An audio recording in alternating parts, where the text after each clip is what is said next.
জাকসু নির্বাচনে সেনাবাহিনী লাগবে কেন? এ ব্যাপারে কর্তৃপক্ষ কি বলছে? ৩৩ বছর পর এই নির্বাচন, শিক্ষার্থীদের আগ্রহ কেমন দেখছেন?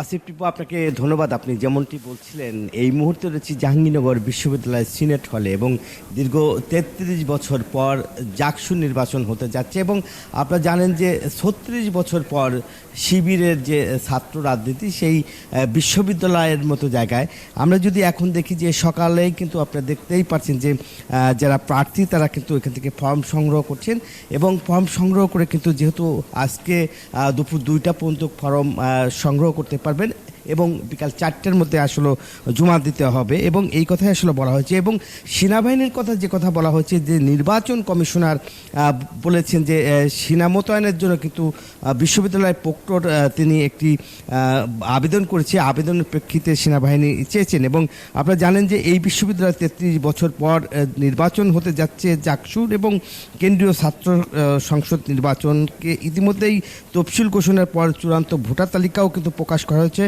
পাশাপাশি ১১ই সেপ্টেম্বরে কিন্তু ভোট গ্রহণ হবে এবং আপনারা জানেন যে এই যে এখন প্রার্থীরা এবং বটতলা, ক্যাপিটাল, চৌরঙ্গি এবং বিভিন্ন পয়েন্টে কিন্তু আড্ডায় কিন্তু তারা এখন মেতে উঠেছে এবং এই নির্বাচনের দিকে এখন কিন্তু ব্যস্ত প্যানেল দিতে। এবং আপনারা জানেন যে প্যানেল দেওয়ার জন্য কিন্তু রাজনৈতিক, সামাজিক এবং স্বেচ্ছাসেবী সংগঠনগুলো কিন্তু আপনারা জানেন যে স্যার আপনার সাথে একটু কথা বলি যে আপনারা সেনাবাহিনী চেয়ে একটি চিঠিও দিয়েছেন, কারণটা কি?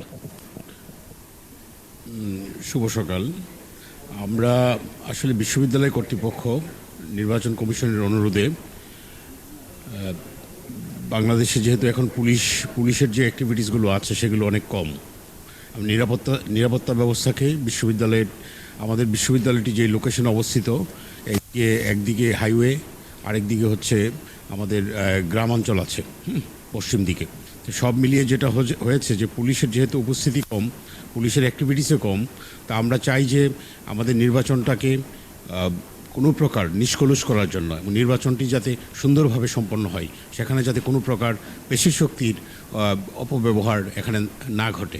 তো এই পরিস্থিতিতে আমরা চাই একটি সুন্দর অংশগ্রহণমূলক নির্বাচন এবং সেখানে কোনো প্রকার ছাত্ররা যাতে তাদের ভোটাধিকার যথাযথভাবে প্রয়োগ করতে পারে এবং নিরাপত্তা ব্যবস্থা যাতে কোনো বিঘ্নিত না হয়, সেই জন্যই কিন্তু নিরাপত্তা নিশ্চিত করার জন্য আমরা বিশ্ববিদ্যালয় কর্তৃপক্ষ দেশপ্রেমিক সেনাবাহিনীকে ইনভাইট করেছেন স্ট্রাইকিং ফোর্স হিসেবে কাজ করার জন্য ৩ দিন, নির্বাচনের আগের দিন ১০ তারিখ, নির্বাচনের দিন ১১ তারিখ এবং ১২ তারিখ।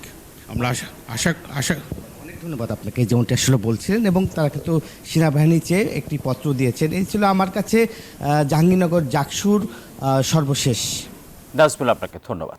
বান্ডেল থাকলে প্রতি সেনমানিতে টাকা বাঁচবে। বিকাশ সেনমানি বান্ডেল কিনে জিতুন প্রতি লেনদেনে।